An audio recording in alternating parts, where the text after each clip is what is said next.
So class 10th, today we start your lesson 12 of physics, या ये कह लो science का जो लेसन 12 है वो जिसका नाम है इलेक्ट्रिसिटी, वो स्टार्ट करने वाले हैं। Okay,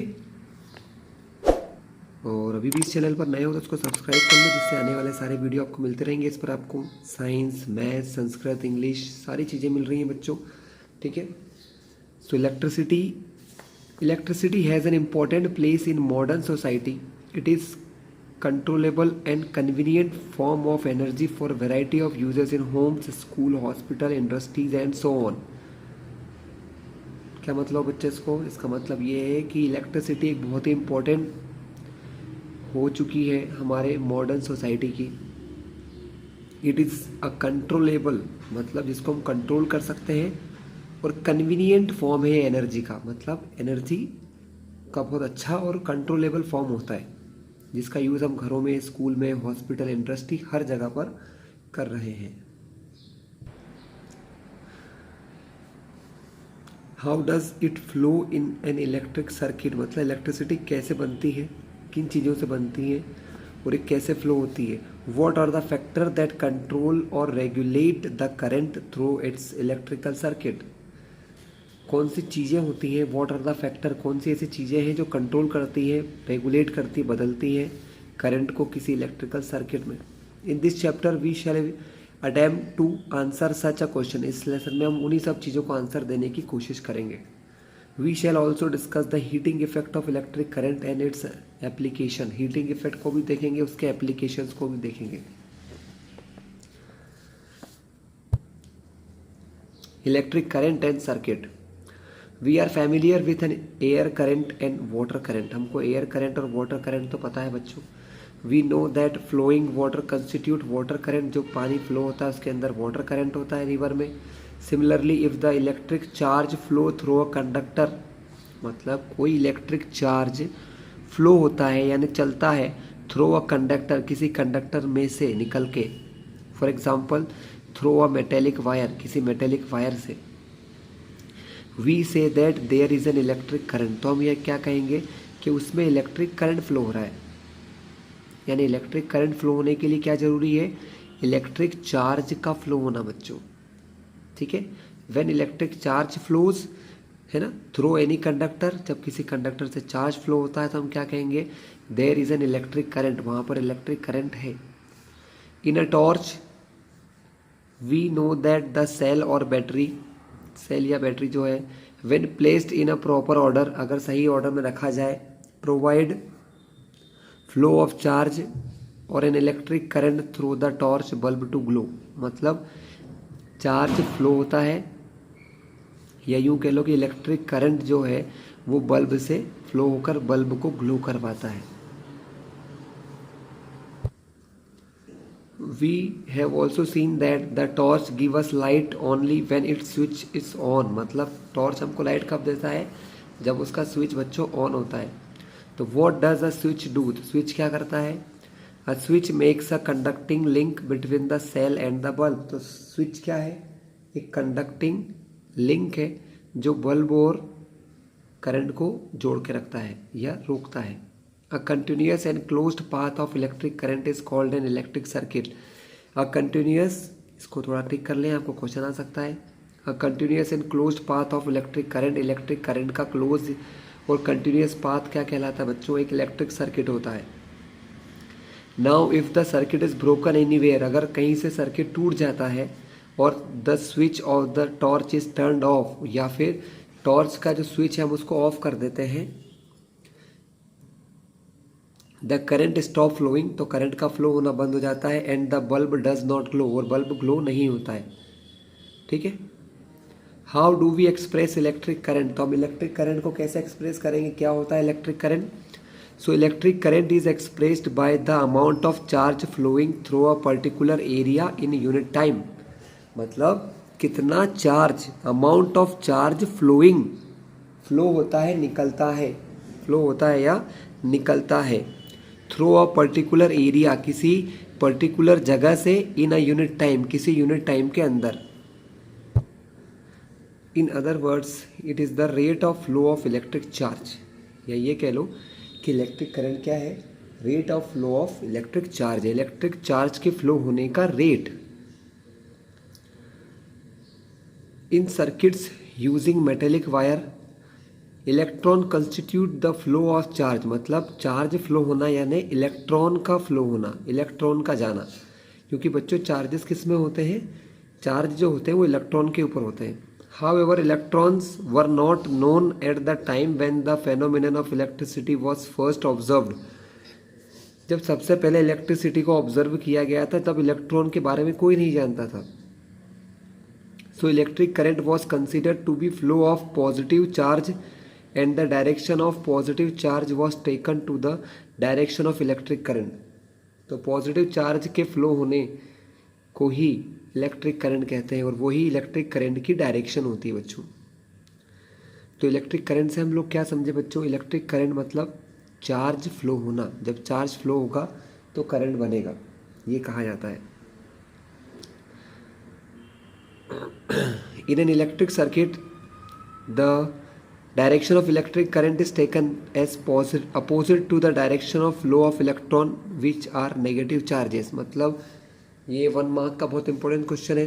direction of electric current is opposite to the direction of flow of electron, है ना। ध्यान रखिएगा, हमेशा इलेक्ट्रॉन के फ्लो होने की डायरेक्शन के अपोजिट ही इलेक्ट्रिक करंट की डायरेक्शन को माना जाता है। ठीक है, चलिए बच्चों हम इसके लिए फॉर्मूला डिराइव कर लेते हैं। फॉर्मूला देख लेते हैं क्या फॉर्मूला होता है। If a net charge Q flow across any cross section of conductor in time t, अगर t टाइम के अंदर अगर Q चार्ज फ्लो हो रहा है बच्चों, t टाइम में अगर Q चार्ज फ्लो हो रहा है तो करंट I के फॉर्मूला क्या बनेगा, current I is equals to Q upon T। Current I is equals to Q upon T। Q जो चार्ज होता है इसकी यूनिट होती है कूलम यानी C। टाइम जो होता है इसकी यूनिट होती है सेकेंड, तो कूलम पर सेकेंड इसकी यूनिट होगी बच्चों। The SI unit of electric charge is coulomb which is equivalent to the charge contain in nearly 6 × 10⁻18 electron. We know that an electron possesses a negative charge. इलेक्ट्रॉन के ऊपर कितना charge होता है बच्चों, 1.6 × 10⁻19 का नेगेटिव चार्ज होता है। यहाँ पर माइनस लगा होता है, ध्यान रखना। ये सब 1 मार्क्स में पूछे जाते हैं बच्चों। चार्ज ऑन इलेक्ट्रॉन, इलेक्ट्रॉन पर कितना चार्ज होता है। The electric current is expressed by unit called ampere. तो ये जो कूलम पर सेकेंड है ना बच्चों, इस यूनिट को नाम दिया जाता है ampere, after the French scientist Andre मेरी एम्पियर। क्योंकि जो साइंटिस्ट थे एम्पियर सर, उनके नाम के ऊपर इसको दिया गया है।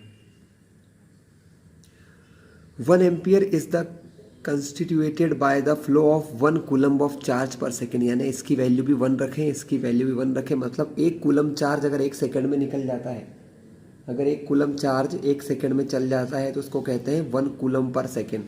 यानी 1 एम्पियर बराबर 1 कूलम इन 1 सेकेंड। ठीक है, अगर हर सेकेंड 1 कूलम का चार्ज जा रहा है बच्चों तो उसको क्या कहते हैं, 1 एम्पियर करंट कहते हैं।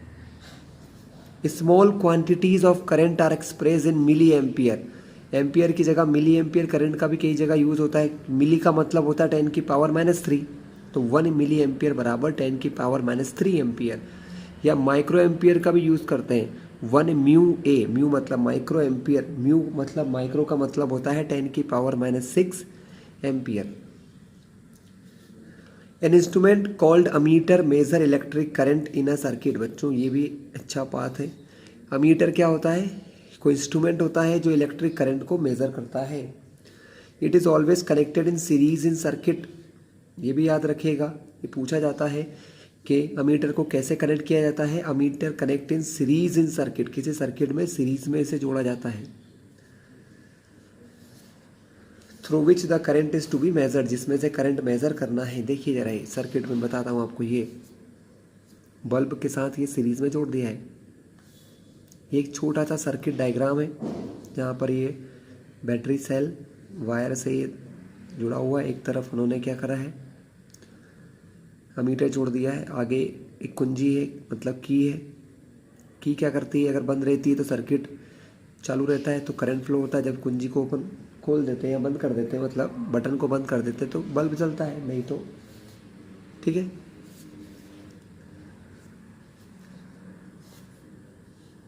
Figure 12.1 shows the schematic diagram of typical electrical circuit. Electric circuit का डायग्राम है बच्चों, जिसके अंदर एक सेल, एक बल्ब, एक अमीटर और एक प्लग की है।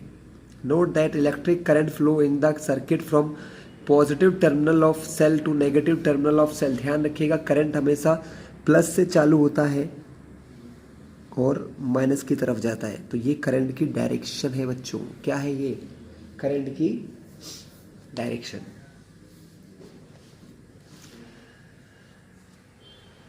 चलिए, यहाँ पर एक बहुत अच्छा सा एग्जांपल दिया है हमको।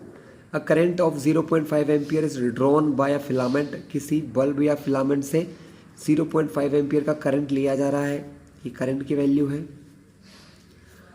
फॉर 10 मिनट, 10 मिनट तक। Find the amount of electric charge that flow through the circuit. तो कितना चार्ज फ्लो होगा बच्चों? तो यहाँ पर इसको निकालने के लिए बच्चों यहाँ पर सॉल्यूशन दिया है, मैं भी समझा देता हूँ आपको। अभी हमने क्या पढ़ा? अभी हमने पढ़ा कि करंट बराबर चार्ज अपॉन टाइम। करंट दिया है 0.5 तो हमने रख दिया 0.5। चार्ज पता लगाना है। टाइम दिया 10 मिनट, लेकिन आपको याद होगा मैंने क्वेश्चन में क्या समझाया था, टाइम हमेशा यहाँ सेकंड में होना चाहिए। कैसा होना चाहिए? सेकंड में। तो हम पहले 10 मिनट को चेंज करेंगे सेकंड में। 10 मिनट में कितने सेकंड होते हैं बच्चों?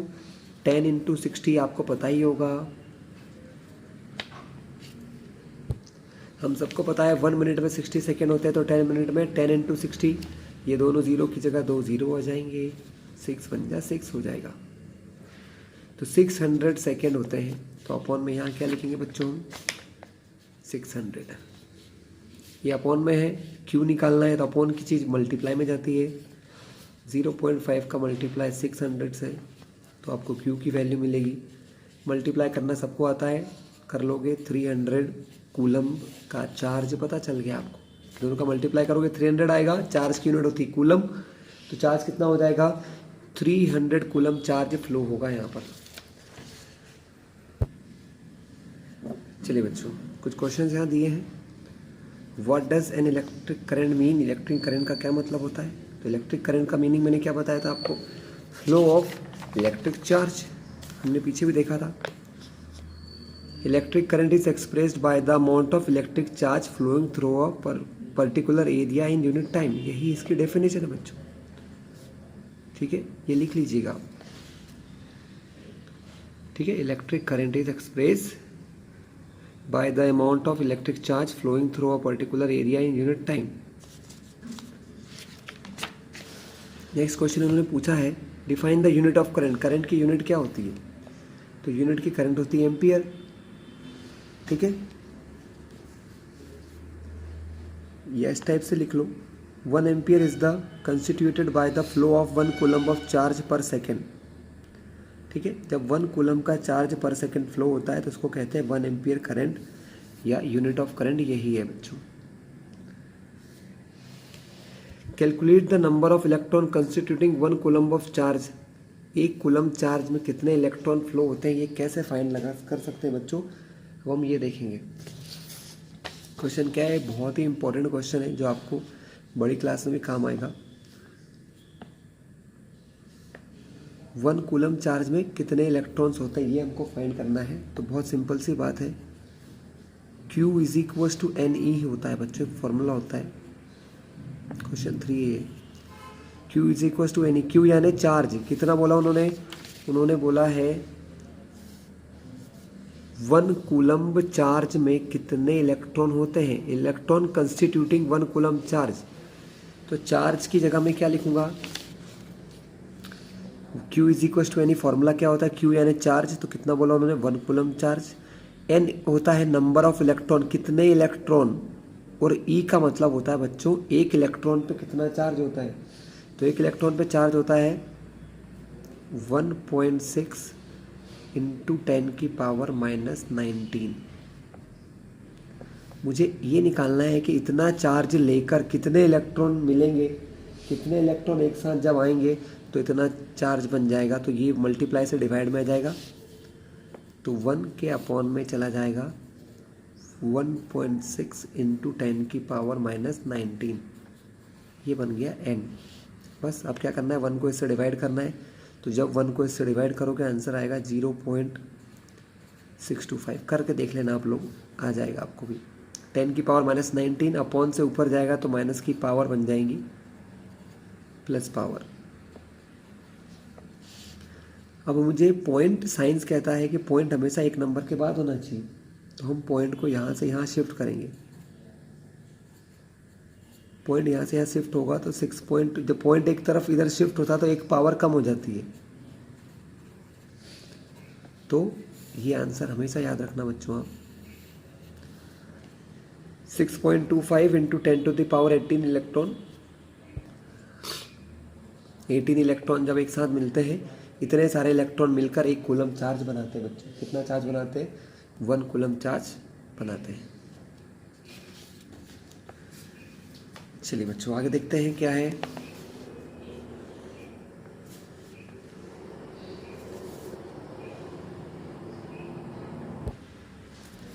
बच्चों यहाँ दिया है flow of charges inside a wire. एक वायर के अंदर चार्ज कैसे चलता है, कैसे फ्लो होता है, हम ये देखेंगे। How does a metal conduct electricity. किसी मेटल के वायर में से इलेक्ट्रिसिटी कैसे चल जाती है।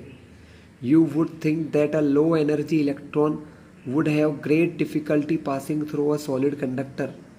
किसी कंडक्टर में से इलेक्ट्रॉन कैसे निकल जाता है, ठीक है। Inside the solid the atoms are packed together with very little spacing between them. मतलब किसी मेटल के अंदर, किसी मेटल के वायर के अंदर जो एटम्स होते हैं बच्चों, उनके बीच में बहुत ही कम स्पेस होता है। But it turns out that the electrons are able to travel through a perfect solid crystal smoothly and easily. लेकिन ये देखा गया है कि इलेक्ट्रॉन इसमें से आसानी से निकल जाते हैं, almost as if they were in vacuum. The motion of electron in an conductor however is very difficult from that of charge in empty space. मतलब इलेक्ट्रॉन जब इसमें से निकलते हैं तो मोशन आसान नहीं होता उनका। when a steady current flow through a conductor, the electron in it move with a certain average velocity। एक एवरेज वेलोसिटी से चलता है और उस एवरेज वेलोसिटी को ड्रिफ्ट वेलोसिटी या ड्रिफ्ट स्पीड कहते हैं। One can calculate this drift speed of electron for a typical copper wire carrying a small current and it is found to be actually very small। ये बहुत ही कम speed होती है बच्चों, और of the order 1 mm per second, यानी 1 second में 1 mm चलता है electron. Then how is it in then that an electron bulb lights up soon as we turn the switch on. मतलब तब स्पीड इतनी कम होती है इलेक्ट्रॉन की, तो फिर लाइट कितनी जल्दी कैसे चल जाती है। जैसे ही आप बल्ब का बटन चालू करोगे वो ग्लो हो जाता है। क्यों?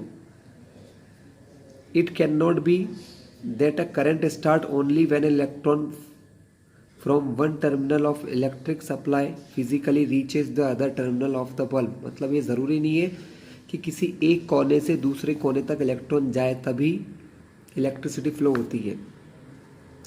Because the physical drift of electron in conducting wire is a very slow process, the exact mechanism of current flow which takes place with a speed close to speed of light is fascinating but it is beyond the scope of this book. Do you feel like probing this question in an advanced level. मतलब ये जो problem है इसको हम अगले level में समझेंगे बच्चों, बड़ी क्लास में जाकर समझोगे कैसे कितनी जल्दी इलेक्ट्रिसिटी क्यों चल जाती है, ठीक है। चलिए आगे देखते हैं हम लोग, इलेक्ट्रिक पोटेंशियल और पोटेंशियल डिफरेंस क्या होता है। What makes an electric charge to flow. Electric charge चलता क्यों है, ये भी एक बात आती है ना बच्चों के, इलेक्ट्रिक चार्ज क्यों चलता है। Let us consider the analogy of flow of water. चलिए पानी को फ्लो होने का अपन कारण समझते हैं, पानी क्यों फ्लो होता है।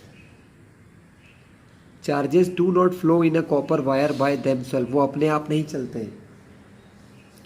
Just as water in perfectly horizontal tube does not flow. जैसे अगर किसी ग्लास के अंदर वाटर रख दिया तो क्या वो कहीं जाएगा, क्या नहीं जाएगा। उसी टाइप से चार्जेस भी अपने आप नहीं चलते हैं।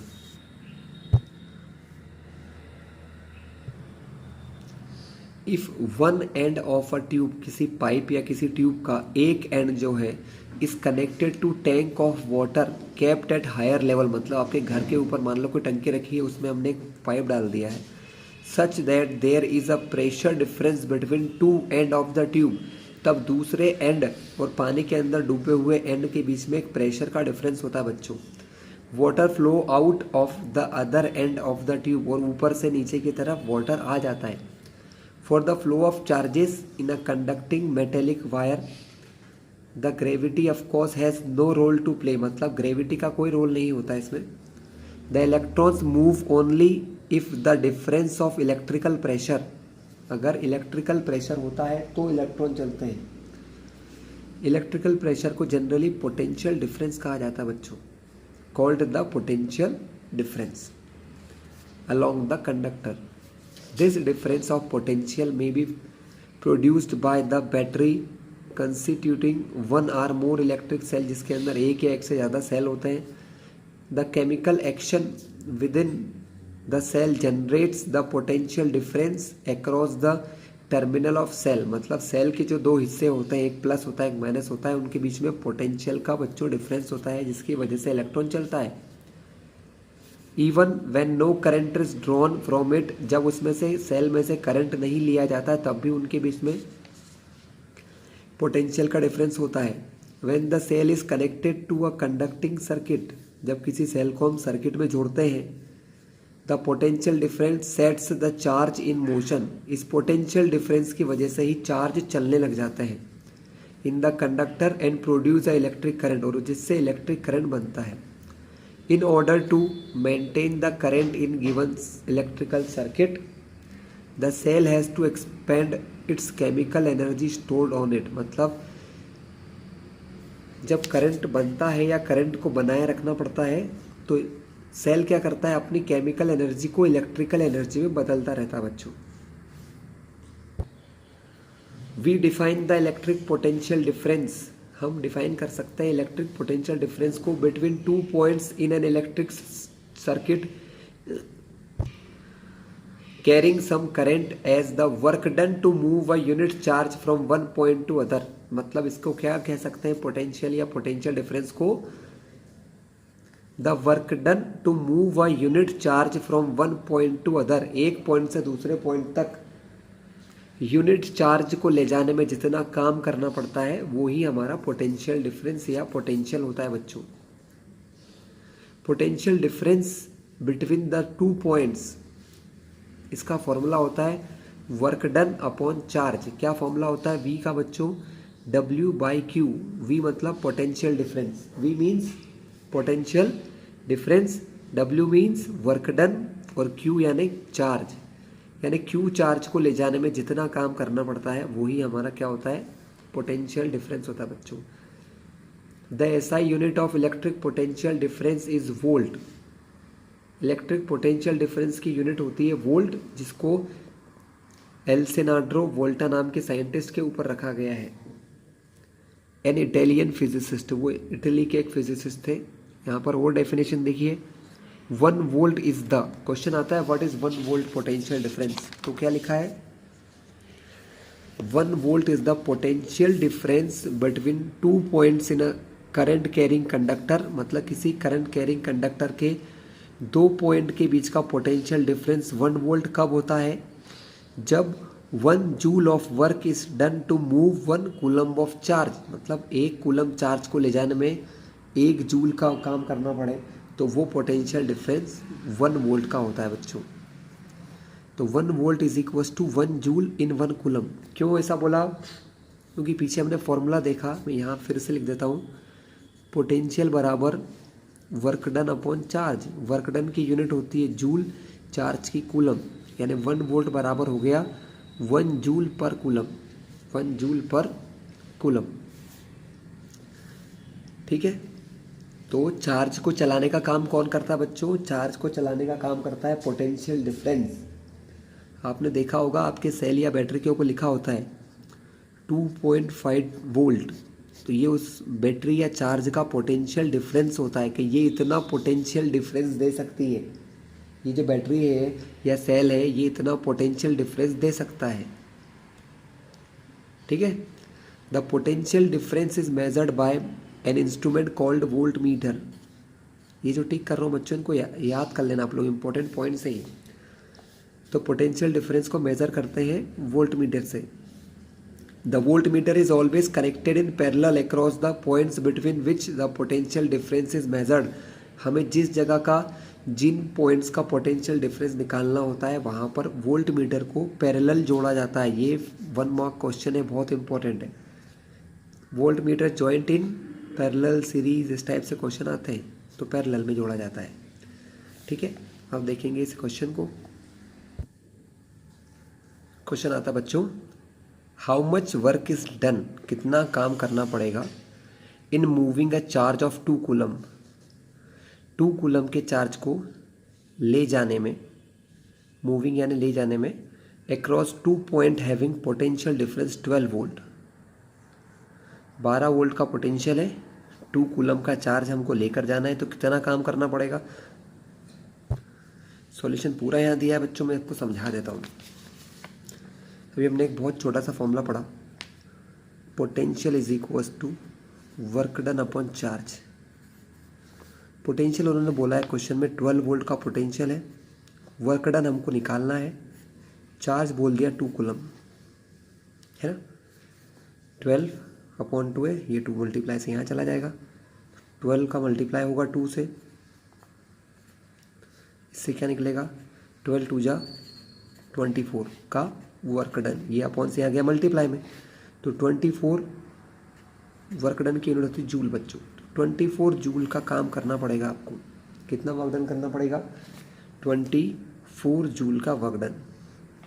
ठीक है, ये W बराबर VQ कैसे लिखा, ये यहीं से लिखा बच्चों कि Q अपॉन से यहाँ चला जाएगा, तो W बराबर क्या बचेगा, V इंटू क्यू। अपॉन की चीज़ मल्टीप्लाई में जाती है, तो ये बन गया इसका फॉर्मूला। ठीक है, कुछ इंटेक्स क्वेश्चन है नीचे, देख लेते हैं। Name a device help in maintain a potential difference across a conductor. Potential difference कौन बना के रखता है, कोई सेल या फिर battery. What is meant by saying that potential difference between 2 point is 1 volt. अभी मैंने टिक करवाया था बच्चों,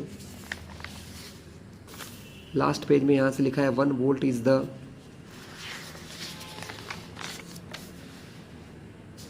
से लेकर यहाँ तक, ये उसका फॉर्मूला भी है, नोट डाउन कर लेना, ये यूनिट के साथ है।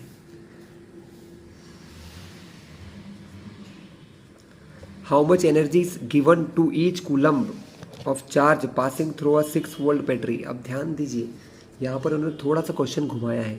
वर्क डन और एनर्जी को सेम ही माना जाता है, ध्यान रखना। यहाँ जो एनर्जी लिखा है ना, इस एनर्जी को वर्क डन ही कहते हैं। क्या कहते हैं, वर्क डन ही कहते हैं। How much energy is given to each coulomb of charge passing through a 6 volt battery. Each coulomb यानी एक कूलम चार्ज को 6 वोल्ट बैटरी से जब निकल कर जाना है तो कितना वर्क डन या एनर्जी की ज़रूरत होगी। तो सेम फॉर्मूला है, वैल्यूज चेंज हो गई है। 6 वोल्ट बैटरी है तो V is equal to W upon Q, फिर से लगाओगे आप। V कितना दिया है आपको, 6 वोल्ट की बैटरी है, Q 1 कूलम, क्योंकि उन्होंने बोला ना ईच कूलम चार्ज, ईच यानी एक, तो 1 का मल्टीप्लाई 6 से होगा, तो वर्क डन कितना हो जाएगा, वर्क डन हो जाएगा 6 1 जा 6 जूल।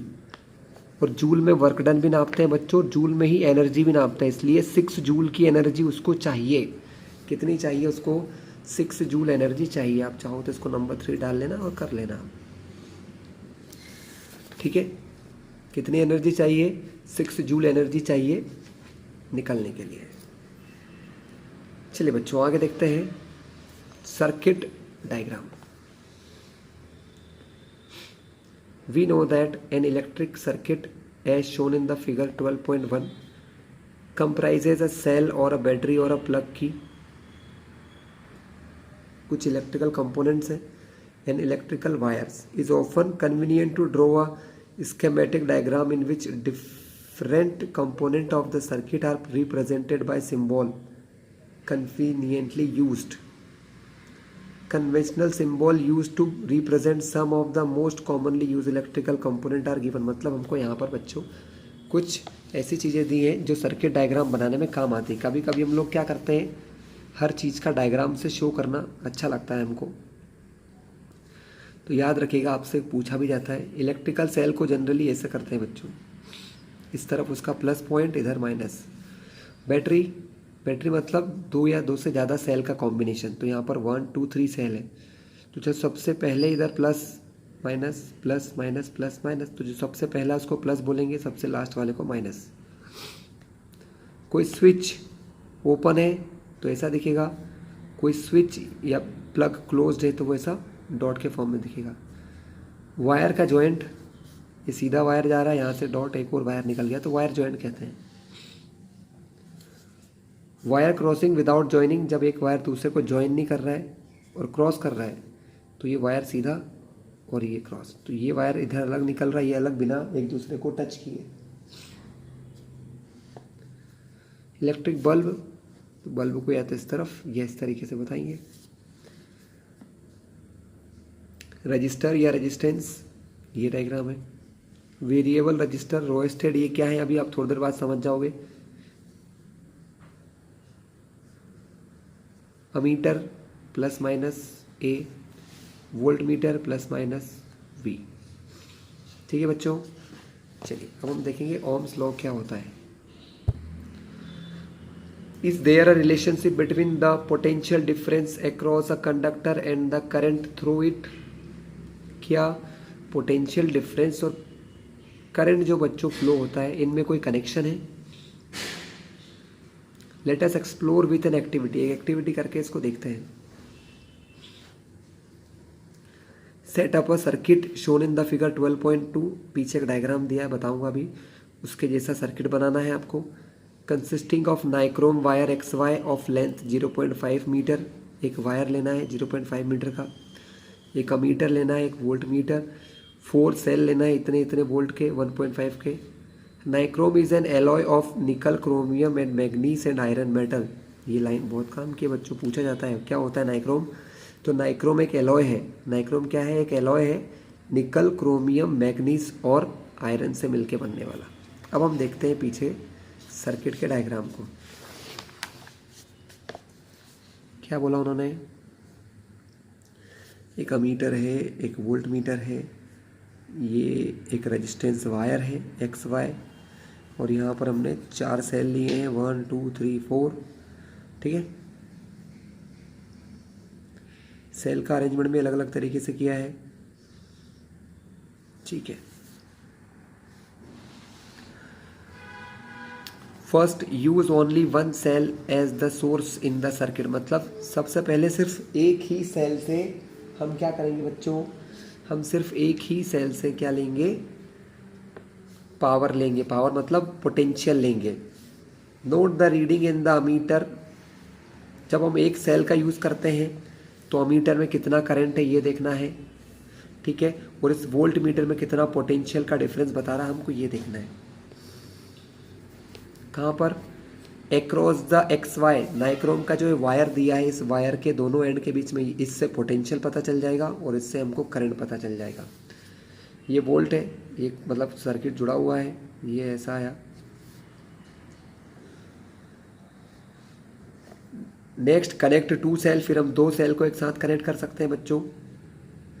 उसके बाद हम रीडिंग देखेंगे, अमीटर में क्या रीडिंग आती है, वोल्ट मीटर में क्या रीडिंग आती है। Repeat the above steps using 3 cell, 3 cell लेकर भी कर सकते हैं और 4 सेल लेकर भी कर सकते हैं। ठीक है, आपको अलग अलग टाइम पर इस पर रीडिंग निकालना है।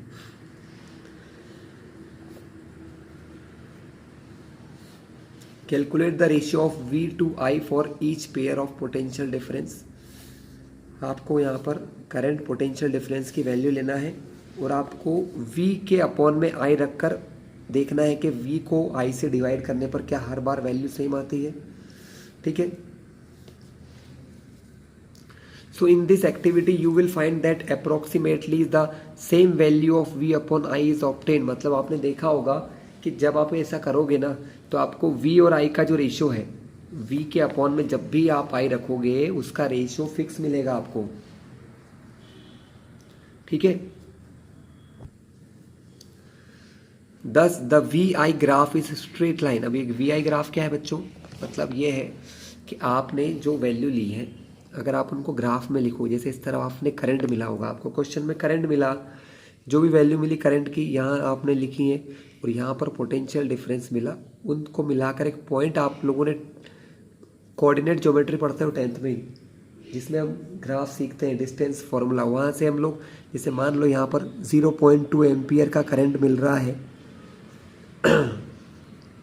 और ये किससे मिल रहा है, लगभग ये इसके पास दिख रहा है ऐसे,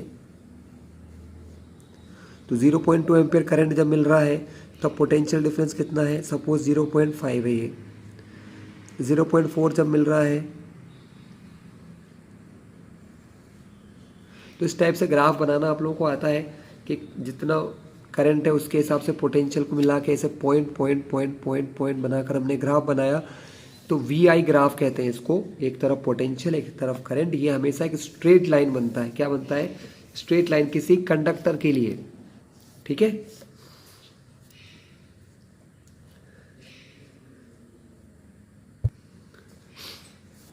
तो in 1827 a German physicist George Simon Ohm नाम के साइंटिस्ट थे, found out the relationship between current I flowing in a metallic wire and the potential difference across its terminal. मतलब पोटेंशियल डिफरेंस और करंट में एक रिलेशन उन्होंने बनाया। उन्होंने क्या कहा, the potential difference V across the ends of the given metallic wire in electric circuit is directly proportional to the current flowing through it. वो करंट के प्रोपोर्शनल होता है, जो V है वो करंट के प्रोपोर्शनल होता है, provided its temperature remains same. कब, जब उसका टेम्परेचर कैसा होना चाहिए बच्चों, एक जैसा होना चाहिए। This is called the Ohm's law. ये बहुत इंपॉर्टेंट है बच्चों, इसको टिक कर रहा हूं मैं। यहाँ तक तो इसका स्टेटमेंट है। क्या बोल रहा है स्टेटमेंट, कि पोटेंशियल डिफरेंस करंट के प्रोपोर्शनल है। जो उन्होंने बोला हमने उसको मैथ्स की भाषा में भी लिखा है यहाँ पर, V प्रोपोर्शनल I के है। प्रोपोर्शनल मतलब इक्वल नहीं होता है कि V बढ़ेगा तो I भी बढ़ेगा, कहने का ये मतलब है, ठीक है। अब यहाँ पर एक छोटा सा काम मैं आपको बुक की बजाय कॉपी में समझा दूँ। ऐसा समझिए आप कि ऐसा लिखा है V प्रोपोर्शनल टू I। जब ये प्रोपोर्शनल साइन हटता है ना बच्चों, तो यहाँ पर हमेशा एक कांस्टेंट आता है जिसको कहते हैं R। ये हटा तो इक्वल आ गया और एक कांस्टेंट आ गया R, और इनटू में आ गया I। ये I जो है मल्टीप्लाई में है R के साथ, इसको अपॉन में लाऊंगा तो V अपॉन I जो था, अभी हमने क्या देखा कि V और I का रेशियो हमेशा कांस्टेंट होता है। हमने यही पढ़ा ना अभी ऊपर, देखिए हमने ऊपर यही पढ़ा कि हमारी जो वैल्यू है V अपॉन I का जो ग्राफ है वो हमेशा कांस्टेंट रहता है। यानी ये V अपॉन I, कभी भी मैं V के अपॉन में I रखूँ तो एक फिक्स वैल्यू मिलती है, उसे कहते हैं R। R मतलब रेजिस्टेंस ऑफ सर्किट। क्या कहते हैं, रेजिस्टेंस ऑफ सर्किट। यानी V अपॉन I एक कांस्टेंट है और उस कांस्टेंट को नाम दिया गया R, ठीक है। In equation 12.4 R is a constant for given metallic wire. Her wire का अपना एक फिक्स रेजिस्टेंस होता है बच्चों, ठीक है, किसी फिक्स टेम्परेचर पर, और इसको हम कहते हैं रेजिस्टेंस। तो R is a constant for given metallic wire at a given temperature and it is called a resistance। इसको क्या कहते हैं बच्चों, रेजिस्टेंस कहते हैं। It is the property of conductor to resist the flow of charge। ये क्या है, रेजिस्टेंस होता क्या है बच्चों, रेजिस्टेंस किसी वायर की प्रॉपर्टी होती है, किसी कंडक्टर की या किसी कंडक्टर वायर की प्रॉपर्टी होती है जो रजिस्ट करती है। रजिस्ट करना मतलब रोकती है, किसको, फ्लो ऑफ चार्ज, चार्ज को आगे बढ़ने से रोकती है। इट्स एसआई यूनिट इज ओम। तो इस रेजिस्टेंस की एसआई यूनिट क्या हो गई बच्चों, ओम। जिन साइंटिस्ट ने इसको ढूंढा उन्हीं के नाम पे रख दिया Ohm. Represented by Greek letter omega. इसको ऐसे ओमेगा नाम के लेटर से समझाया जाता है। तो ओम्स लॉ को जनरली हम क्या कह सकते हैं, आर बराबर V अपॉन आई। आर क्या होता है, V अपॉन आई होता है। If the potential difference across the two end of conductor is 1 volt. अगर 1 वोल्ट का पोटेंशियल है और उसके अंदर से 1 एम्पियर का करंट फ्लो हो रहा है, तो जो रेजिस्टेंस होता है कंडक्टर का बच्चों उसको कहते हैं 1 ओम रेजिस्टेंस। ये आपको 1 ओम की डेफिनेशन पूछ सकते हैं। यहाँ तक, यहीं तक कर लो आप, यहाँ तक। यानी कि अगर 1 वोल्ट का पोटेंशियल 1 एम्पियर का करंट फ्लो हो रहा है तो हो सकता है उसमें 1 ओम का रेजिस्टेंस हो। ठीक है, यहाँ से एक और फॉर्मूला बन सकता है I बराबर V अपॉन R, बिल्कुल बन सकता है बच्चों। देखो V बराबर R I है ना। अगर मुझे I निकालना है तो मैं R को अपॉन में भेज सकता हूँ, तो I वहीं रहेगा और V के अपॉन में R चला जाएगा, तो V अपॉन R बराबर I। ये फॉर्मूला भी करंट का बन सकता है। कभी करंट निकालना है तो पोटेंशियल डिफरेंस को रेजिस्टेंस से डिवाइड कर सकते हैं आप लोग।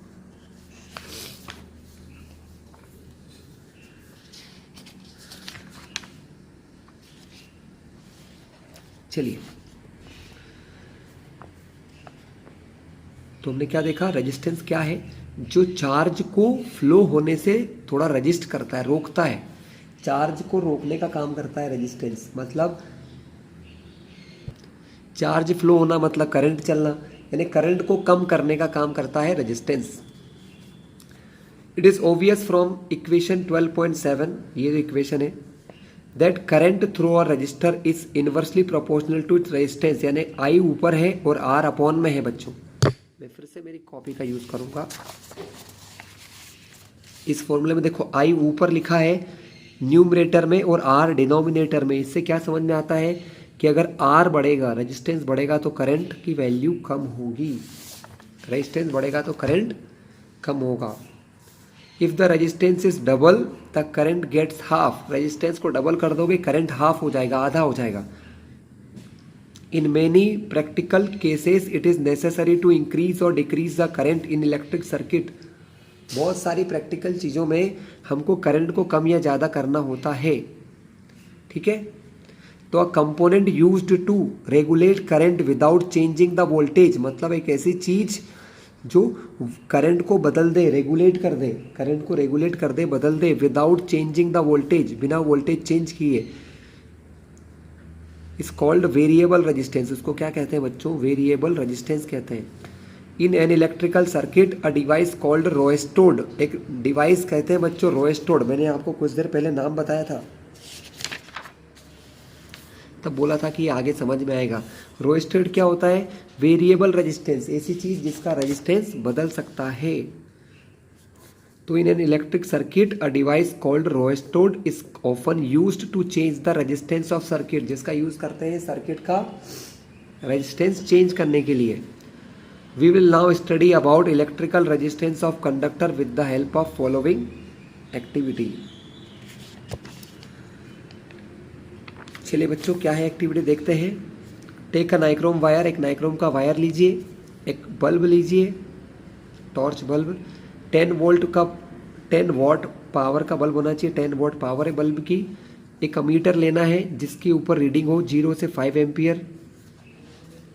अ plug key and some connecting wire, और कुछ वायर कनेक्टिंग वायर लीजिए। Set up the circuit by connecting 4 dry cells of 1.5 volt in series. यहाँ पर कुछ ड्राई सेल लिए 1.5 वोल्ट के, 1 2 3 4 चारों सेल को उन्होंने सीरीज में जोड़ दिया है with ammeter, living in a gap XY। XY जो गैप है इसके अंदर हम क्या करेंगे, कुछ रेजिस्टेंस डालेंगे बच्चों, अलग अलग पावर के रेजिस्टेंस डालेंगे। अब जब तक ये दोनों लाइन मिलेंगी नहीं बच्चों, सर्किट कैसा होगा, इनकम्प्लीट होगा। तो इनको ज्वाइन करने के लिए हम क्या करते हैं, अलग अलग चीज़ें डालते हैं। Complete the circuit by connecting the nichrome wire in the gap XY। सबसे पहले नाइक्रोम वायर मिलाया और बटन को चालू किया। Plug the key, note down the ammeter reading, और अमीटर में करंट की रीडिंग नोट कीजिए आप। Take out the key from plug, note always taken out the key from the plug after measuring the current through the circuit. जब current measure हो जाए फिर इस की को हटाइएगा। फिर replace the nichrome wire with a torch bulb, फिर bulb को लगाइए वहां पर बच्चों। ठीक है, in circuit and find the current, फिर करंट फाइंड कीजिएगा। Now repeat the above step with 10 volt bulb in gap XY। और इसके बाद एक टॉर्च बल्ब जो दिया था उसी का भी यूज़ आप कर सकते हैं। Are the meter reading different for different component, क्या हर कंपोनेंट के लिए करंट की रीडिंग अलग अलग आई है? ठीक है, ठीक है। So in this activity we observe that current is different for different component. तो हमने क्या देखा, जब आप अलग अलग चीज़ें लगाओगे और पोटेंशियल डिफरेंस वही रखा हमने, सेल तो उतनी ही है, सेल को चेंज नहीं करा, है ना। तो जब हम अलग अलग चीज़ें जोड़ते हैं, अलग अलग कंपोनेंट जोड़ते हैं, तो करंट की वैल्यू अलग आती है। सो certain component offer an easy path for flow of electric current while other resist the flow. मतलब कुछ चीज़ें ऐसी होती हैं जो करंट को रोकती है, सर्टेन कंपोनेंट, कुछ कंपोनेंट ऐसे होते हैं जो करंट को रोकते हैं और कुछ उसको जाने देते हैं। We know that the motion of electron in circuit constituting the electric current. ये तो मैं पहले ही समझा चुका हूँ कि किसी सर्किट में इलेक्ट्रॉन जब फ्लो होते हैं तो ही इलेक्ट्रिक करंट बनता है। So the electrons however are not completely free to move within a conductor. तो किसी भी कंडक्टर के अंदर इलेक्ट्रॉन फ्रीली चलने के लिए आज़ाद नहीं होते। They are restrained by attraction of atom moving with which they move. मतलब जहाँ पर ये इलेक्ट्रॉन चलते हैं ना, वहाँ पर क्या होते हैं बच्चों, बहुत सारे आयंस और एटम्स होते हैं जो इनको रोकते हैं, रजिस्ट करते हैं। दस motion of electron through a conductor is retarded by resistance. मतलब रेजिस्टेंस क्या करता है, इलेक्ट्रॉन को चलने से रोकता है, इलेक्ट्रॉन को चलने से रोकता है। अ component of given size that offer a low resistance is good conductor. मतलब अच्छा कंडक्टर कौन हो सकता है बच्चों, अच्छा कंडक्टर वो होगा जिसका रेजिस्टेंस कम होगा, क्योंकि रेजिस्टेंस जितना ज़्यादा होगा करंट की वैल्यू उतनी कम होगी। A conductor having some appreciable resistance is called a resistor. मतलब जिसका कोई ना कोई रेजिस्टेंस हो। A component of identical size that offer a highest resistance is poor conductor. जिसका रेजिस्टेंस सबसे ज़्यादा होता है बच्चों, वो एक पुअर या अच्छा कंडक्टर नहीं होता है। इन एन इंसुलेटर, इंसुलेटर मतलब जिसके अंदर से इलेक्ट्रिसिटी नहीं निकल के जाती है, जिसके अंदर से इलेक्ट्रिसिटी निकल के नहीं जाती है, उसका हायर रेजिस्टेंस होता है, बहुत ज़्यादा। यानी अगर आपसे पूछे जाए कि कंडक्टर कौन होता है तो उसका रेजिस्टेंस कम होता है। इंसुलेटर यानी नॉन कंडक्टर कौन होता है, जिसका रेजिस्टेंस बहुत ज़्यादा हाई होता है बच्चों, बहुत ही ज़्यादा हाई होता है। Factor on which the resistance of conductor depend. तो किन चीज़ों पर रेजिस्टेंस डिपेंड करता है बच्चों किसी कंडक्टर का। कंडक्टर मतलब सपोज जिसके अंदर से करंट जाता है बच्चों, जैसे कि हमारे घर के अंदर आने वाले वायर, वो एक कंडक्टर होते हैं। तो कंडक्टर का जो रेजिस्टेंस होता है वो किन किन चीज़ों पर डिपेंड करता है, वो हमें पता लगाना है। तो यहाँ पर एक एक्टिविटी दी है, activity 12.3। Complete the electrical circuit consisting of cell, ammeter, nichrome wire of length L. बहुत लंबी लेंथ का वायर है, सपोज 1 मीटर मान लो। And a plug key as shown in the figure. एक प्लग की भी है। क्या करना है बच्चों यहाँ पर, now plug the key, note the current in the meter. सबसे पहले क्या करो, वायर को जोड़ लिया आपने, है ना, और करंट को नापते जाओ। Replace the nichrome wire by another nichrome wire of same thickness but twice the length. अब क्या करो, एक बड़ा वायर लो आप। ये जो वायर आप जोड़ते हैं ना यहाँ पर बीच में बच्चों, उसको बहुत बड़ा वायर ले लो। आपको यहाँ दिख भी रहा है, ये इतना लंबा वायर लिया आपने। अब यहाँ पर इस वायर को ऐसे देखो डबल कर दिया है, ठीक है। तो डबल करने से क्या होगा, लेंथ डबल हो जाएगी बच्चों, ठीक है। सेम थिकनेस, मोटाई वही लेना है, वायर उतना ही मोटा लेना है, थिकनेस सेम लेना है, but twice the length, double length का वायर लेना है आपको। दूसरे केस में 2 लिखा है यहाँ पर, ठीक है। फिर करंट की रीडिंग, अमीटर की रीडिंग नोट करो बच्चों फिर से कि कितना करंट आ रहा है। Now replace the wire by a thicker nichrome wire of the same length L. अब हम उतनी ही लेंथ का वायर लेंगे, इतना बड़ा लेकिन मोटा वायर, थोड़ा सा ज़्यादा थिकनेस का, मोटाई ज़्यादा लेंगे बच्चों। Of the same length a thicker wire has a larger cross sectional area. ज़्यादा मोटा होता है बच्चों, समझ की बात होती है। देखिए ये एक पेंसिल है, इसकी जो गोलाई होती है इसको कहते हैं क्रॉस सेक्शनल एरिया, है ना। तो हमने एक मोटा या थिक वायर लिया है। Instant of taking nichrome wire connect a copper wire, हम वो कॉपर का वायर भी ले सकते हैं बच्चों, ठीक है। तो इस टाइप से हमने कुछ बच्चों एक्सपेरिमेंट किया और इससे क्या पता चला वो अब हम यहाँ पर पढ़ेंगे। इट इज़ ऑब्जर्व्ड दैट, ये देखा गया बच्चों, the meter reading decrease to 1/2 when the length of wire is double, मतलब जब लेंथ के वायर को डबल किया गया, अमीटर यानी करंट जो था वो हाफ हो गया।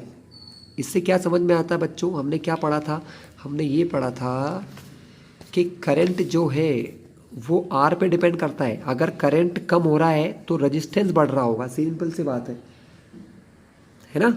करंट कम हुआ तो रेजिस्टेंस बढ़ेगा। हमने क्या बोला, क्या ऑब्जर्व किया कि अमीटर की रीडिंग डिक्रीज हो गई हाफ जब लेंथ को किया डबल। किसकी लेंथ को, वायर की लेंथ को। इसका मतलब करंट को हाफ कर दिया जब हमने लेंथ बढ़ाई, यानी लेंथ बढ़ रही है तो रेजिस्टेंस बढ़ रहा है। इससे ये समझ में आ रहा है ना, लेंथ बढ़ रही तो रेजिस्टेंस बढ़ रहा है। The meter reading increase when the thicker wire of same material and the same length is used. जब हमने मोटा वायर यूज़ किया बच्चों, थिक वायर यूज़ किया, तो करंट की रीडिंग बढ़ गई।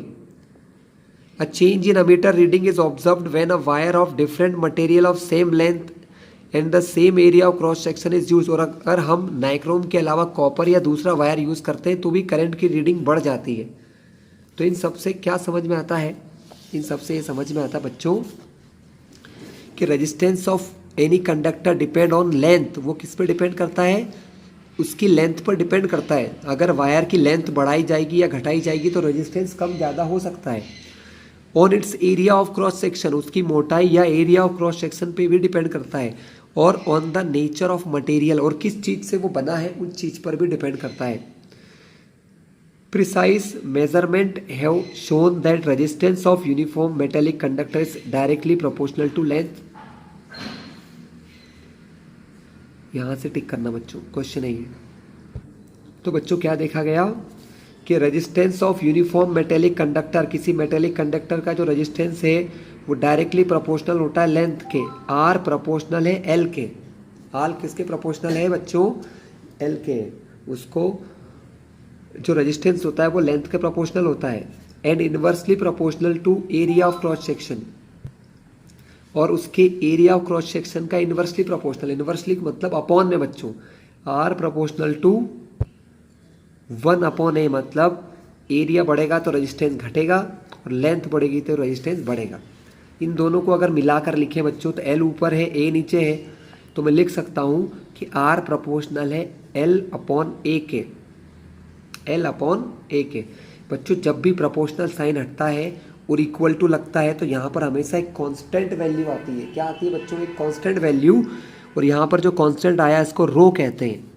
Where rho is a constant of proportionality, ये कांस्टेंट है जिसको क्या कहा जाता है, electrical resistivity of material of the conductor. बच्चों ये पूछा जाता है आपसे, रो क्या है, ये resistivity of the material of conductor है, मतलब या ये कह लो कंडक्टर की रजिस्टिविटी है, कंडक्टर की रजिस्टिविटी है। The SI unit of resistivity is ohm metre. Resistivity की एसआई यूनिट क्या होती है, ओम मीटर होती है। It is a characteristic property of material, ये किसी मटेरियल की कौन सी प्रॉपर्टी होती है, कैरेक्टरिस्टिक प्रॉपर्टी होती है। The metal and alloy have very low resistance, जो मेटल होते हैं और जो एलॉय होते हैं बच्चों उनका रेजिस्टेंस बहुत कम होता है या उनकी रजिस्टिविटी बहुत कम होती है, 10⁻⁸ ओम से लेकर 10⁻�6 ओम में। इसीलिए वो अच्छे कंडक्टर होते हैं, उनके अंदर से करंट आसानी से निकल जाता है। They are good conductor of electricity. Insulator जो होते हैं बच्चों, जैसे रबर, ग्लास, वुड, लकड़ी, इनका जो रजिस्टिविटी होती है ये बहुत ज़्यादा होती है, 10⁻12 से लेकर 10⁻17 ओम मीटर तक होती है। इतनी ज़्यादा होने की वजह से इनको इंसुलेटर या नॉन कंडक्टर कहते हैं। Both the resistance and resistivity of material very with temperature, लेकिन ध्यान रखना बच्चों, रेजिस्टेंस और रजिस्टिविटी टेम्परेचर पर चेंज हो जाती है। टेम्परेचर कम या ज़्यादा होता है तो रजिस्टिविटी बदल जाती है। Table 12.2 reveals that the resistivity of an alloy is generally higher than that of constituent metal. जो एलॉय हम मेटल से मिलके बनाते हैं उसकी रेजिस्टिविटी हाई होती है मेटल से. Alloy do not oxidize readily at high temperature. Alloy जो होते हैं ऑक्सीडाइज नहीं होते हैं, बर्न नहीं होते हैं हाई टेम्परेचर तक. For this reason they are commonly used in electrical heating devices. इसीलिए इलेक्ट्रिकल हीटिंग डिवाइसेस में उनका यूज़ होता है. जैसे कि इलेक्ट्रिक आयरन प्रेस के अंदर, टोस्टर के अंदर टंगस्टन का यूज़ होता है बच्चों.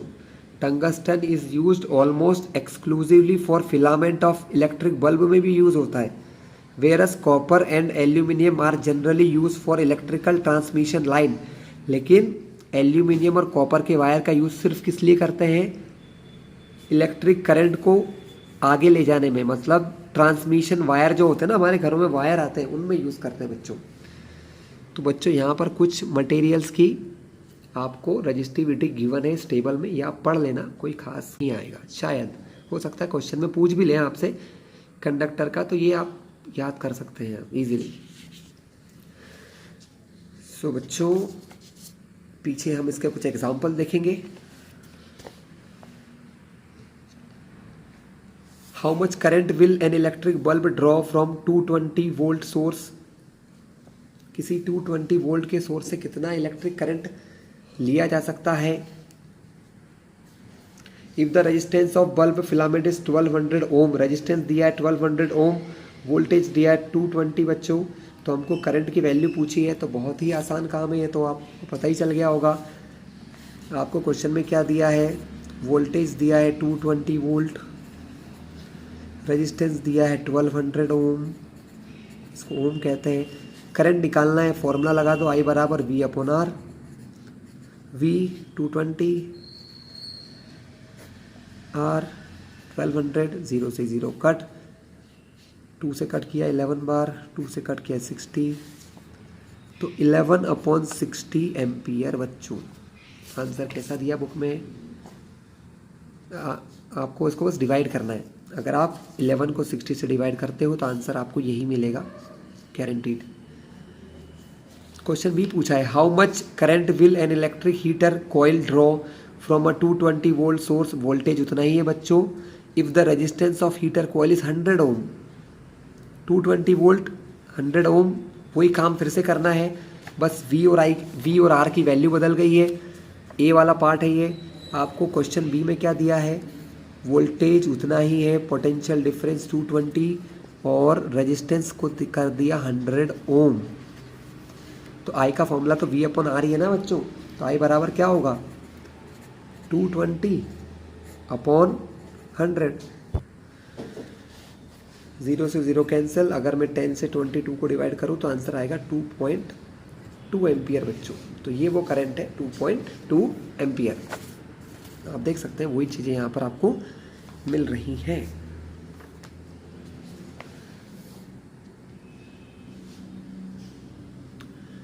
नेक्स्ट बच्चों, the potential difference between the terminal of electric heater is 60 volt.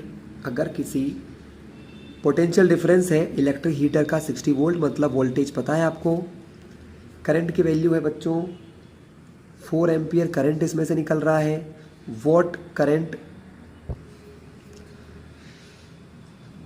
so what current will the heater draw if the potential difference increase to 120.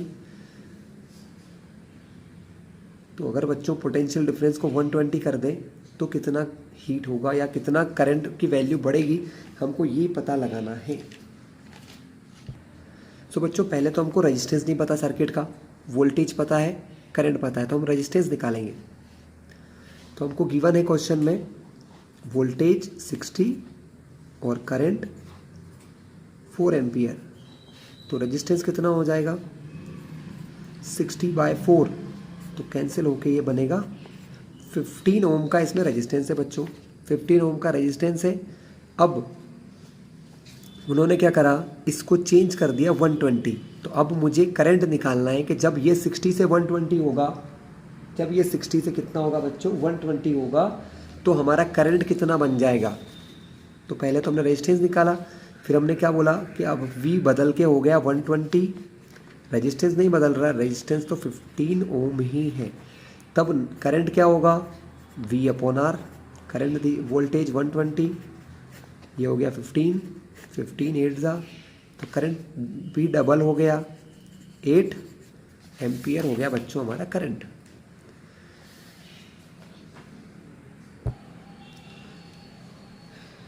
Next क्या है बच्चों, resistance of the metal wire of 1 metre is 26 ohm. 1 metre wire है, उसका resistance 26 ohm है 20 degree Celsius पर। If the diameter of wire 0.3 mm, 0.3 mm millimetre उसका diameter है। What will be the resistivity of metal, तो उसकी रेजिस्टिविटी कितनी होगी एट दैट टेम्परेचर, उस टेम्परेचर के ऊपर से उसकी रेजिस्टिविटी क्या होगी। तो रेजिस्टिविटी निकालने का फॉर्मूला बच्चों बहुत ही आसान है। हमने पीछे एक फॉर्मूला पढ़ा था, resistance is equal to rho L by A. हमको रो रेजिस्टिविटी निकालना है, जो चीज़ निकालना है उसको अकेला करो। ये ए अपॉन में है, इधर जाएगा एक आर के पास तो मल्टीप्लाई में, एल मल्टीप्लाई से जाएगा डिवाइड में। ये रो का फॉर्मूला। आर रेजिस्टेंस क्वेश्चन में दिया है, लेंथ दी हुई है, और एरिया जनरली आपने देखा होगा वायर ऐसे सर्कुलर होते हैं बच्चों, गोल वायर होते हैं, यानी इसका जो एरिया ऑफ क्रॉस सेक्शन होता है वो होता है फॉर्मूला हमारा पाई आर स्क्वायर वाला, पाई आर स्क्वायर जो हम पढ़ते हैं ना बच्चों सर्कल के एरिया के लिए। तो आर इसको लिख सकते हो pi r square upon L is equal to rho. अब ये आर दिया है क्या क्वेश्चन में, यस 26, और लेंथ 1 मीटर वो भी दी है, और आर रेडियस चाहिए, तो रेडियस नहीं दिया है हमको, उसका डायमीटर दिया है 0.3 मिलीमीटर। तो हम डायमीटर को चेंज करेंगे बच्चों रेडियस में। हमको पता है डायमीटर बराबर रेडियस बराबर होता है डायमीटर अपॉन 2, तो रेडियस हमारी हो जाएगी, डायमीटर कितना होगा, डायमीटर 0.03 अपॉन 2 दिया है, वो भी mm। हमको इसको मीटर में चेंज करना पड़ेगा, अभी सिखा दूंगा कैसे करते हैं। अगर इसको डिवाइड करें बच्चों तो ये आता है 0.015। मिलीमीटर को अगर मीटर में चेंज करते हैं तो मिली का मतलब होता है बच्चों 10 की पावर -3, 10 की पावर -3 मीटर। ये है आपका रेजिस्टेंस। तो ये हमारे रेजिस्टेंस की वैल्यू है बच्चों। अब हमको मतलब रेडियस की ये सब वैल्यू रख के हमको कैंसिलिंग करके वैल्यू निकालना है बच्चों। तो बहुत इजी हो जाएगा क्वेश्चन, कुछ खास नहीं है। देखिए रो निकालने के लिए रेजिस्टेंस 26 दिया है, ये रख लिया 26। पाई की वैल्यू होती है 3.14, पाई की वैल्यू पता ही है आपको, मैथ्स में करते होंगे आप लोग। रेजिस्टेंस इतना दिया है, यहाँ जगह थोड़ी कम है मैं यहाँ लिख रहा हूँ 0.015 10 की पावर -3 का स्क्वायर, इस पूरे के अपॉन में है एल। एल यानी लेंथ 1 मीटर, तो 1 लिखना अपॉन में ज़रूरी नहीं भी है, चाहो तो लिखो नहीं तो मत लिखो। तो रो की वैल्यू क्या होगी बच्चों, रो हो गया आपका 26 इंटू 3.14, इन दोनों का स्क्वायर करोगे आप तो क्या होगा, पावर के ऊपर पावर 10 की पावर 3 उसके ऊपर स्क्वायर लगा है बच्चों। जब पावर के ऊपर पावर होती है तो उनका मल्टीप्लाई हो जाता है, तो 3 2 जा 6, 10 की पावर -6, और 0.15 का अगर स्क्वायर करते हैं बच्चों तो 0.15 का स्क्वायर अगर आप करते हैं तो 2 to 5, मतलब देखिए इधर 15 का स्क्वायर 2 to 5, पॉइंट के बाद यहाँ पर 1 2 3 नंबर है तो 6 नंबर आ जाएंगे। तो ये हो जाएगा कुछ ऐसा 0.000225 अगर इसका स्क्वायर करते हो आप। तो देखो इसका स्क्वायर करना है, मल्टीप्लाई कर लोगे, आपको मल्टीप्लाई आता ही है इतना, इसका मल्टीप्लिकेशन होगा। अब इन तीनों चीज़ों का बच्चों मल्टीप्लाई करते हैं आप लोग तो आपका आंसर कुछ ऐसा आने वाला है 1.84 इंटू 10 की पावर -6 ओम मीटर। यही है आपकी रजिस्टिविटी। ठीक है, अगर रजिस्टिविटी इतनी कम होती है तो उसको क्या कहते हैं बच्चों, ये जो है एक मेटल है, मेटल की रजिस्टिविटी इतनी कम होती है और उसके हिसाब से मैग्नीज के बराबर दिख रहा है हमको कि मैग्नीज जितनी रजिस्टिविटी है इसकी, है ना, टेबल में देख लेना आप लोग। एक और क्वेश्चन है यहाँ पर, देख लेते हैं। A wire of given material having length L, area cross section A, has a resistance 4 ओम, 4 ओम का रेजिस्टेंस है। What would be the resistance of another wire of same material having L/2 and cross section area 2A। Okay, अच्छा question है बच्चों, easy सा है, समझा देता हूँ। एक वायर है जिसका क्रॉस सेक्शनल एरिया, मतलब हमको क्या दिया है, एक वायर है जिसका रेजिस्टेंस 4 ओम है, उसकी रेजिस्टिविटी हमको पता है, जो भी हो हमको कोई मतलब नहीं, उसकी लेंथ L है और area of cross section A है। ठीक है, अब यहाँ से हम रेजिस्टिविटी की वैल्यू निकाल लेते हो। रेजिस्टिविटी कितनी होगी, अगर मैं रेजिस्टिविटी निकालने का बोलूँ तो रो बराबर 4 × A/L, ये मेरे रेजिस्टिविटी की वैल्यू है। इसको इक्वेशन 1 देके छोड़ दो, है ना। अब उनने बोला है इसी टाइप का एक और वायर है जिसकी लेंथ L/2 है और area of cross section 2A है। उसका रेजिस्टेंस कितना होगा, तो हमको उसका रेजिस्टेंस नहीं पता, उसके रेजिस्टेंस को मैंने मान लिया R। उसका फॉर्मूला भी वही होगा बच्चों, रो × L, लेकिन उसकी लेंथ को बोला L/2, तो L/2 है। उसके एरिया ऑफ क्रॉस सेक्शन को बोला 2A, तो एरिया ऑफ क्रॉस सेक्शन हो गया 2A। ठीक है, अब इस रो की जगह आपको क्या लिखना है, रो की वैल्यू रखो 4 × A/L। रो की जगह रो की वैल्यू रख दूँ मैं, रो की जगह वैल्यू रख दी 4 × A/L। ये वैल्यू पहले से यहाँ पर है, L/2 × 2A। A से A कटेगा, L से L कटेगा, 2 से कटा है 2 बार, 2 से कटा है 1 बार, यानी रेजिस्टेंस की वैल्यू कितनी आ गई बच्चों, रेजिस्टेंस की वैल्यू आ गई 1 ओम। कितने ओम का रेजिस्टेंस है यहाँ पर, 1 ओम का रेजिस्टेंस यहाँ पर हो गया है। ठीक है बच्चों, तो यहाँ पर ये वीडियो हम ख़त्म करते हैं बच्चों। नेक्स्ट वीडियो में मैं आपको ये क्वेश्चन भी समझा दूंगा और रेजिस्टेंस ऑफ रजिस्टर्स, ये चीज़ें भी हम लोग नेक्स्ट वीडियो में देखने वाले हैं।